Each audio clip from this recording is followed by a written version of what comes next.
Okay, this is just a quick video. It's called Big Fat Makes It Add Up. And so what am I talking about? I've talked about this before, made whole lectures about it. This idea of how I don't think big fat, first of all, good fats is just a slogan. It's nonsense. There are no good fats. You'll get enough omega-3s, omega-6s just by eating low-fat plant foods.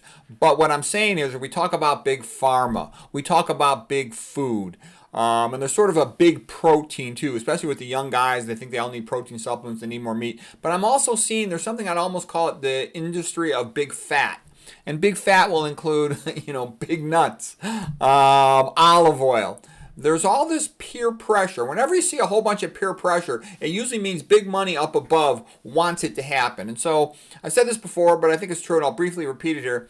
I think the powers that be, the big money players that have the ability to influence the market, they want the proles to stop eating meat, but they want the proles not to be healthy. They want the pros to eat plant foods, but not healthy plant foods. They want them to eat all this high-fat stuff. And I think that's why you see tremendous promotion of nuts, and also the nut industry itself. It wants to make a profit. So it knows that if it puts money into, making bogus industry-funded papers, it can make itself look good, get people to eat more nuts. And if it can, pay off people in the Seventh-day Adventist research community, maybe it can get them to say positive things about nuts. There's a whole lot of reason to believe that that sort of thing happens. And the same thing with olive oil. There's all these cardiologists who promote olive oil, which is ridiculous, okay? There's people promoting canola oil, coconut oil. And I know how a lot of patients are just from talking to them. They think, well, I just have a little bit of olive oil, just a little bit of nuts. And what I'm saying is all this stuff adds up. And, soy, I think the purpose of soy is to sterilize low IQ people. I mean, if you want to be able to understand events, I think it helps to have, a worldview that's more accurate. And in my experience, average people think the world likes them, which to me is a bizarre conclusion, but they do seem to be that way. They sort of think things just happen, shit happens, that's life, that's just the way it is. I don't think it's that way at all. I think there are billionaire, perverts who run the world, and they look around and they see all these people, and they look at all the regular people, the proles, as like vermin, and they're like, how can we lower the numbers of these vermin? They're just polluting the skies, they're polluting the oceans, okay? And they know they can't say that publicly, but what they can do is they can do things like help to get soy subsidized. It damages the reproductive system of men and women. It appears that it does in humans as well as all the animal studies, and lowers sperm counts, and it's processed with neurotoxins, hexane, for example, sprayed with GP. And so what I'm saying is I think it's used to help lower the population number of the unwanted proles. Okay, it's for sterilization, for eugenics. Okay, and I think that's also the case with, why is there, trails in the sky of chemistry with aluminum in it, okay? To dumb down the population, to lower their number, to help sterilize them, okay? If you don't want, basically they consider the proles a pest, okay? This is a way to decrease the pest in the mind of the billionaire perverts, okay?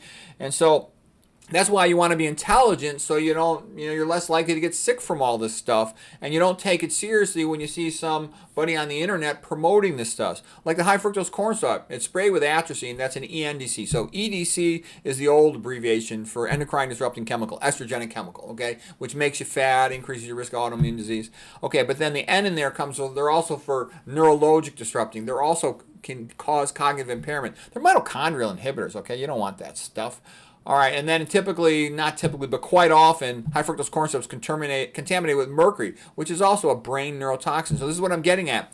This is sort of a form of eugenics against the proles, to decrease their numbers, to make them even more stupid and more docile and easy to control, sort of grooming them for slavery. And regular people are very vulnerable to this because they don't think the way I do. I think in an absolute form. This is a poison. I will never eat it. I will never eat soy. I will never eat olive oil. Whereas regular people I know, well, I only eat a little nuts, a little olive oil, a little soy, whatever, a little bit, an avocado, guacamole once in a while, a little bit of high fructose corn syrup in my processed food. I won't eat anything with more than one ingredient on it, okay?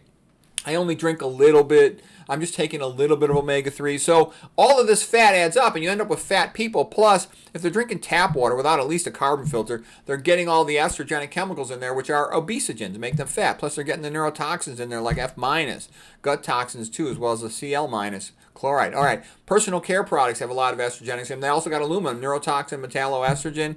If you don't eat the dietary fiber, then you get more of the bad bacteria with the glucuronidase enzyme, which unconjugates the biliary liver excreted estrogens, so the estrogen levels go up. So what I'm saying is all of these things are contributing to this massive obesity epidemic, and I see it because one of the things I often do is I'll read ultrasounds, okay, and I can tell you I see in the vast majority of patients in America that are middle-aged and older have fatty livers.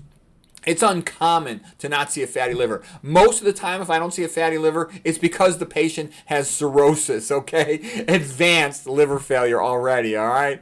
So, there's a disaster. And that's why I think people worry about the stupidest stuff. Am I getting enough protein? You know what?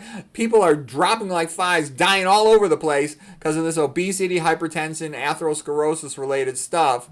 And that's really where you want to focus your efforts. So beware of big pharma, big food, big fat, big protein.